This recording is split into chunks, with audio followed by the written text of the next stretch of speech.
Vishnu Gurudevo Maheshwaraha Guru Sakshat Parabrahma Tasmai Shri Gurave Namaha. Yo Nityamachyutabadam Bhujigmarubhavyamo Hatastathitarani Trinayameni Asmad Guroho Bhagavatosya Daikasindho Ramanjasya Charano Sharanam Prabhadhye Yasya Smarnamatrena Dvaitavasana Pramuchyate Bodhatmakaya Namastasmai Bhagavate Shri Ramana Maharsheye Hridakashe Sada Bhantam Shantamanandarupinam Jnanabhanam Aham Vande Sadgurum Shri Satyasayinam Mantrayaminam Satchidananda Swarupam Hridyastiti Sada Bhati Priyam Nikhila Nikamartha Saram Yasya Suramuni Janavandya Padabjadvadvam Bhakta Chitta Bhiramam Yattaf Prasarati Parimala Prema Pravaham Tameva Mama Sarvam Vikarati Prashanti Naraye Sakshat Brahmatattva Janmadhyasya Yatonvayaditaratascha Artesha Abhigyaswarat Tene Brahma Hridaya Adikavaye Muhyanti Yat Surayah Tejo Varimridam Yatha Vinimayo Yatratra Sargo Mrisha Dhamna Svena Sada Nirasta Kuhakam Satyam Param Dhimahi Dharma Projita Kaitavotra Paramo Nirmatsaranam Satam Vedyam Vastavamatra Vastu Shivadam Tapatrayon Mulanam Śrīmad Bhāgavate Maha Munikrute Kimva Pareri Ishvara Sadhyo Hridyavarudhyate Atra Kritibihi Sasrushvistakshanat Nigama Kalpataror Gaditam Phalam Shukamukad Amritadrava Samyutam Pibata Bhagavatam Rasamalayam Muhuraho Rasika Bhuvi Bhavukaha Yam Pravrajantam Anupetam Apetya Krityam Dvaipayano Virhakatara Ajuhava Putreti Tanmayataya Taravo Binedu Tam Sarvabhuta Hridayam Munimanatosmi Yasvanubhavam Akila Shrutisaramekam Adhyatma Deepam Atititirshatam Tamondham Samsarinam Karunayaha Purana Guhyam Tam Vyasasunam Upayami Gurum Muninam Narayanam Namaskritya Naram Cheva Narottamam Devim Saraswatim Vyasam Tato Jayamudhirayet Kasmayena Vibhasito Yamatulo Jnana Pradipa Pura Tadrupena Cha Naradaya Munaye Krishnaya Tadrupina Yogindraya Tadatmanata Bhagavadrataya Karunyatah Tat Shuddham Vimalam Vishokam Amritam Satyam Param Dhimahi Nava Sankirtanam Yasya Sarva Papa Pranashanam Pranamo Dukkha Shamanaha Tam Namami Harim Param Gopika Jivana Smaranam Gopika Govinda Janmadhyasya Yathonvayaditaratascha Artesha Abhigyaswarat Tene Brahmahridaya Adikavaye Muhyanti Yat Surayah Tejo Varimridam Yatha Vinimayo Yatra Trisargo Mrisha Dhamna Svena Sada Nirasta Kuhakam Satyam Param Satyam Dhimahi. Śrīmad Bhāgavatam begins with a grand meditation. Yesterday we said we would meditate upon the Bhagavatam for the next 7 days. Bhagavatam begins with a meditation, ends with a meditation, is filled with meditation. And what is it a meditation upon, Abdina? It is a meditation on the highest truth. The beginning of the Bhagavatam, we start by saying Satyam Param Dhimahi. Right at the end, in the 12th skanda also, we finish by saying Satyam Param Dhimahi. And in between, Satyasya Satyam, Ratasatya Netram, Satyatmakam, Bhagavan is worshipped in the form of Satyam only, as truth. What truth are we talking about here, Devna? Truth is only one, but there is a relative truth and there is the absolute truth. Vyavaharika Satya and Paramarthika Satyam. Vyavaharika Satyam, the Satyam as we understand it to be in this unreal world. The world itself is unreal. The world itself is untrue. In this untrue world, there is a level of truth. If an object is red and you say it is red, then you have spoken the truth about that object. On the other hand, if you say that object is green, you have lied about that object. In the Vyavaharika Satya, the Satya of the world. Naturally, calling it as it is what we are holding to be the truth here in this world. not deceiving anybody is what we are considering as the truth. We are not misleading anybody or deceiving anybody. But when the whole thing itself is a lie, what is the position of truth within that lie? What is the position of the truth within the lie? The common example I always give, I will invoke it again, Harry Potter. If somebody were to say Harry Potter used this particular spell against this particular enemy, no, you are lying. He used this spell. Is that really a lie?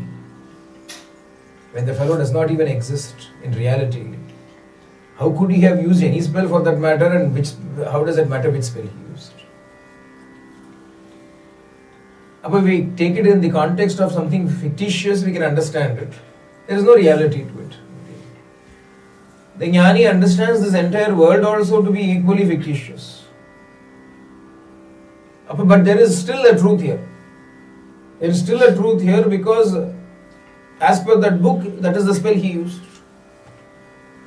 And therefore, if you have got to be correct into the fact, then you will have to still say that is what he used. But it is not absolute, there is no value to the truth, there is no worth to the truth because it is merely stating the fact as it is not of any consequence.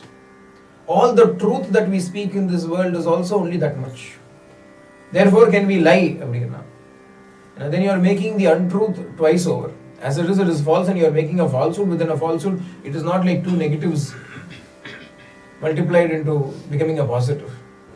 Here, it is all negative only. So you are adding to the negativity of it. Therefore, what we try to do is at least neutralize it by speaking the truth in this world also. But that is not the truth that Bhagavatam is meditating upon. The truth that Bhagavatam is meditating upon is the Janmadyasya yathonvayat yataha janma adi. This creation itself arose from the truth. A fundamental truth, a fundamental principle which is called as the truth. And the truth this world has come into existence. Because even for the unreal to exist, there has to be a reality that is giving rise to the unreality. The unreality cannot arise even without the presence of the reality. A book, as fictitious as it may be, is still written by a real living author. The author is not fictitious as far as this world is concerned. So also if this entire world is a storybook, then there has to be an author for the storybook. Yaru na kavi nu chonnaramala. They refer to that person as the kavi. Kavim puranam anushashitaram. He is a kavi na poet na author. Adi kavaye bhukyanti yat suraya hanjana. Adi kavi. Bhagavan is the original poet or the original author who scripted this wonderful book called this world, in which all of us as we are mere characters. And what each character is doing is determined by the author of the book, not by the character themselves. The character cannot choose to do or behave or be in a certain way except as dictated by the author. That's a relationship. But there is a small difference in this though. The character in a book is absolutely and totally inert. But we are not so. We are not inert. We are filled with Chaitanya, consciousness. In a way, whatever the character in a book says is actually not said by the character but by the author only. So also whatever it is that we are saying is also coming straight from him only. Who is the Antaratma of Harry Potter? The author becomes the Antaratma of Harry Potter. If you take a book, all the characters have got an Atma, an inner sense, an inner being who is speaking through them, who is doing things through them, who is seeing through them.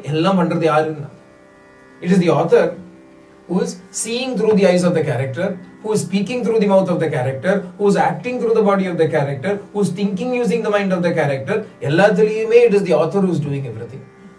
And the author is Satyam Param Nacho. Arteshu Abhigyaha Swarat, he knows everything, he is observing everything, he is eternally in full cognizance of all the things that all these characters are doing because he is the one who is the Antaryami, the inner force of all of those characters, all of these characters. And the supreme truth is what we are worshipping. That is how Bhagavatam starts off. Bhagavatam starts in this grand Upanishadic way. Puranam, Upanishad. There are two categories, Shruti and Smriti. In our tradition, we always give more importance and validity to the Shruti than to the Smriti. Shruti is that which has been heard, Smriti is that which was remembered. That which is heard and that which is remembered there's a big difference between these two. As you have heard it, if you say it, it's one thing. But after a period of time, after you've heard it, if you are recollecting it, remembering it and writing it, there is a lot of potential for going wrong in it. You may forget things. You may over the course of time change what you have heard or think this is what you really heard and so on.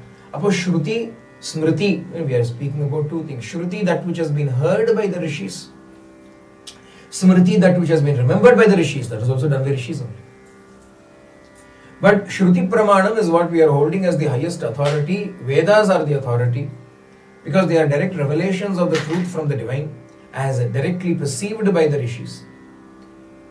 Smriti is what they have recollected and they have said about, oh, this happened, that happened. Krishna Avataram took place, he did all of these things. Smriti. Bhagavatam, on the other hand, is not exclusively Smriti.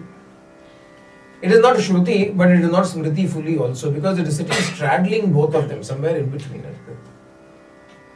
Why so? Because it starts off grandly like Upanishad only. Upanishad belongs to the Shruti or the Vedas, it is starting like that. Secondly, as we are going to see, how was this Bhagavatam revealed? Samadhina. Samadhina anusmara tadvicheshtitam. Narada is going to come and give the teachings to Vedavyasa. Vyasa is the author of Bhagavatam. Narada Bhagavan, Narada Mahamuni, Narada Devarishi, Narada is going to come and tell Vyasa, listen, I'm only going to give you a pointer. You meditate upon the Lord, meditate upon the activities of the Lord, and then what is revealed in your meditation, that you write. In a way, it is also Shruti now, not Smriti. He is not remembering what Krishna did. On the other hand, he meditated upon the Lord, and everything that was done by the Lord, tad anusmara, smarana channa, smara abdina, remember. And how smarana, samadhina anusmara channa. Through samadhi you remember. There is a difference between remembering normally and remembering in a state of samadhi. Why use the word remember? Because these things have already happened.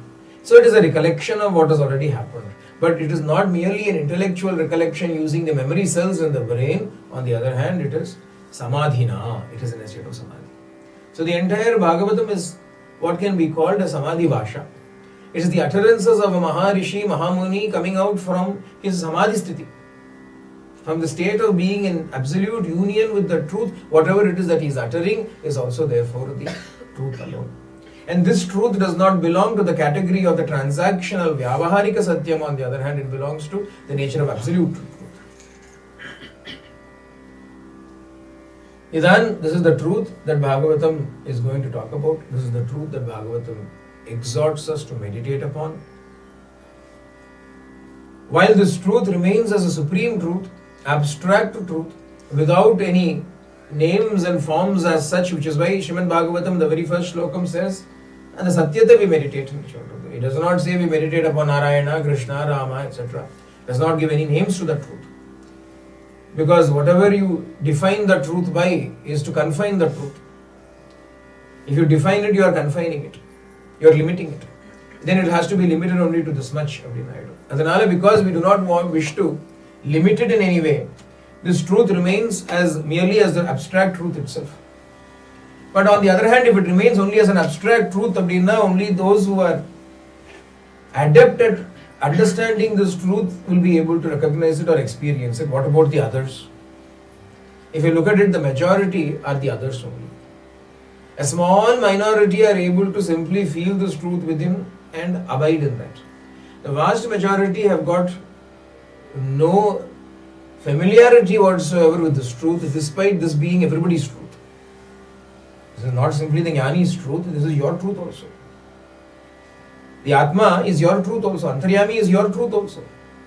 It is everybody's truth, but we are entirely unfamiliar with this truth. We have never come in contact with this truth. But what is the hope for everybody? Bhagavatam in the very next shlokam says, Dharma projita kaitavotra paramo nirmatsaranam satam vedyam. Yes, the parama satyam it is only known to Dharma projita kaitavo atra paramo nirmatsaranam satam. Those supreme Mahatmas, Sattapurusha, who have given up all manner of selfish dharmas, who have given up all comparison, enviousness, jealousy, etc. from their heart, has all been removed and given up. They are in an absolute pure state where they do not see any differences between themselves and others. Everybody is the same to them. They have nothing left to gain or attain. There is not anything that they are working towards. Even the dharma that they are following is not for the sake of acquiring any fruits out of it. They are not after punya. They are not doing things to gain merit out of it. Nor even are they doing it because it is the right thing to do. Why are you being truthful? Because it is the right thing to do. Even that is not a question. Right and wrong do not even arise for them. Kaitavo dharma projitahana, they have given up all kinds of sarvadharman parityajyan. Bhagavan says in the Gita, giving up all dharmas. In that manner, they have given up everything. They have transcended everything. Giving up does not mean abandoning, transcending. They have gone beyond all dharmas. For such people, Vedyam, this truth is known to them. This is Vastavanda. This is the reality. This is known to them. Ana.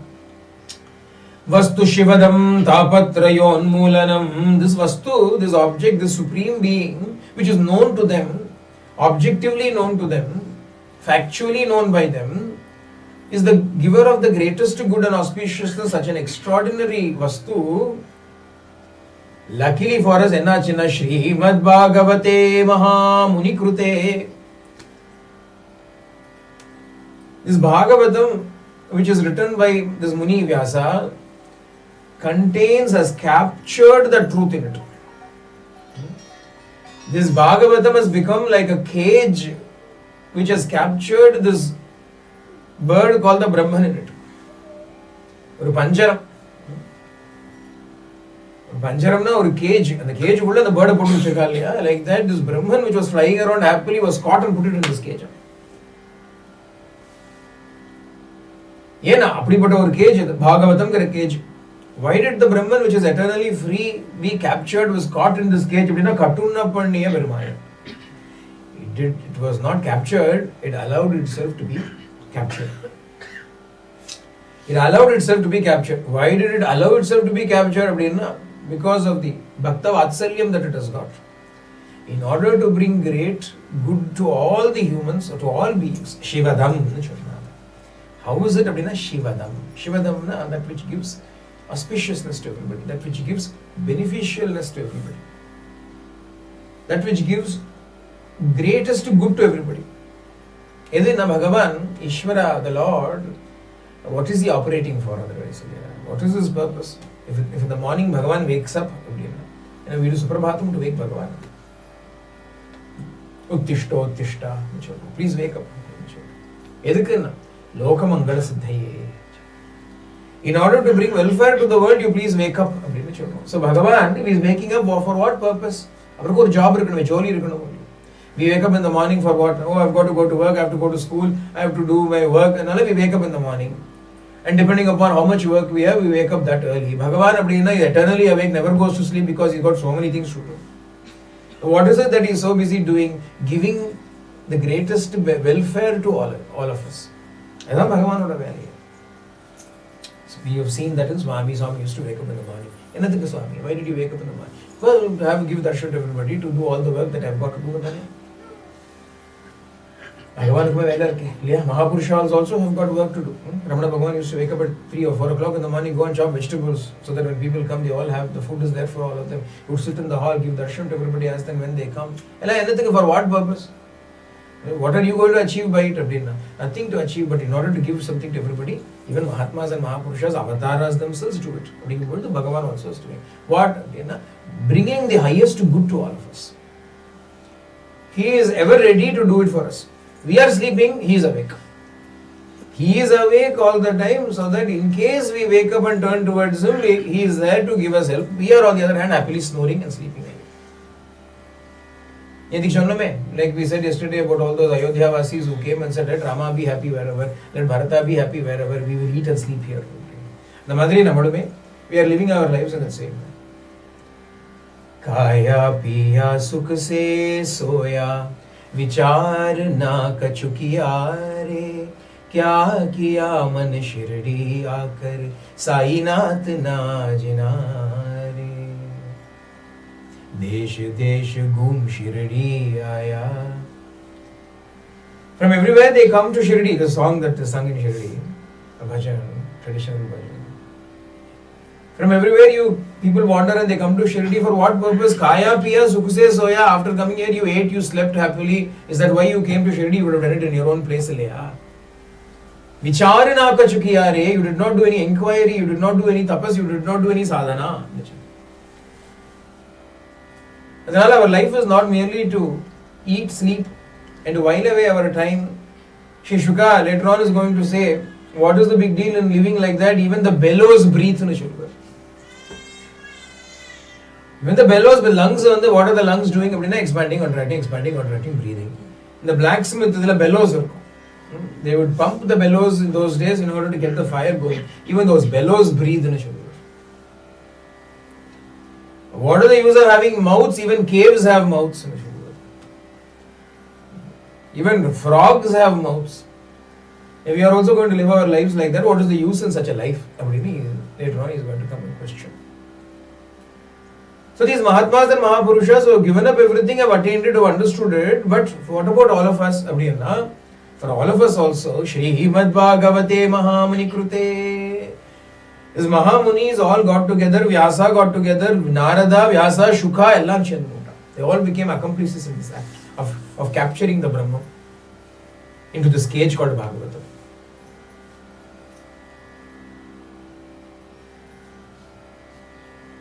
Narada gave the idea, Vyasa executed it, Shuka became the bait for the Brahman to come, to be captured.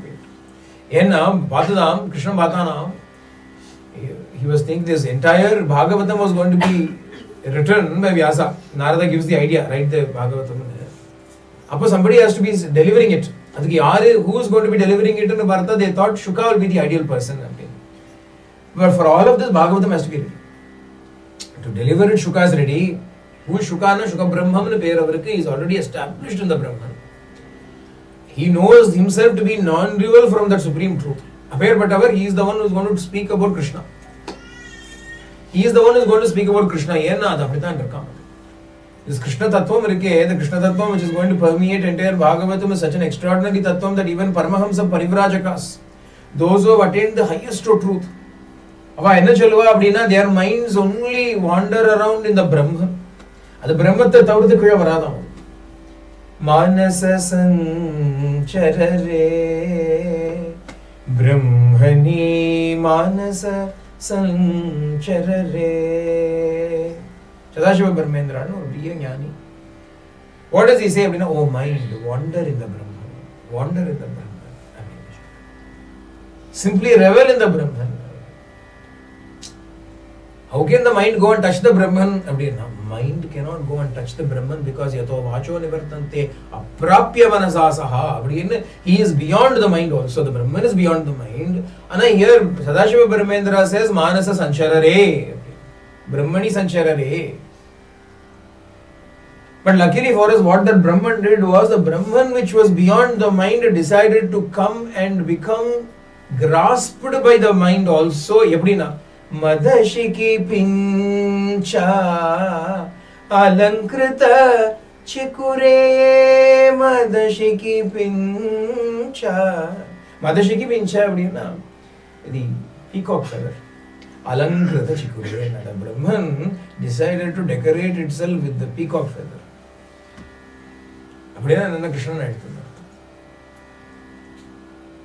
Even Brahmajnanis are captivated by this Krishna avatar, by Krishna's form. And when they say think about the Brahman, they are actually referring to the Brahman. Krishna as the Brahman. About this Krishna had to become captured into Bhagavatam. Adhikku a bait was required. Shuka was kept as the bait. When Krishna saw that Shuka was going to be delivering the Bhagavatam, immediately he decided to become Bhagavatam. Bhagavan became the Bhagavatam, emanated from Vyasa in the form of Śrīmad Bhāgavatam. Adhanala appearpata mahamuni krute kimva paraihi. What more do we need beyond this? What more do we need here now? Why? Sadhyo hridyavarudyate atra kritabihi susrushibhistakshanat. Because the moment you start listening to this Bhagavatam, what is going to happen? This Brahman is going to start avarudyate. He is going to descend into your heart. Hridyavarudyate. He is going to descend into the heart, that which has been flying high in the skies of Vedanta. That Brahman which is beyond the Vedanta, beyond the reach of even the Upanishads, is suddenly going to descend down and settle down in your heart. Harirapi nijalokam sarvadato vihaya pravishati hriti desham bhakti sutropanadda. Now what is Hari also going to do? He is also going to give up his own abode and instead enter into the hearts of those devotees and remain bound there by the cords of love, of bhakti. Bhakti sutropanabdahana. Bhakti sutram, the cords, the ropes of love, the ropes of bhakti. Bhagavan is happy to be tied up by the ropes of bhakti. Later on he is going to demonstrate when Yashoda is going to run behind him, catch hold of him and tie him up to the mortar.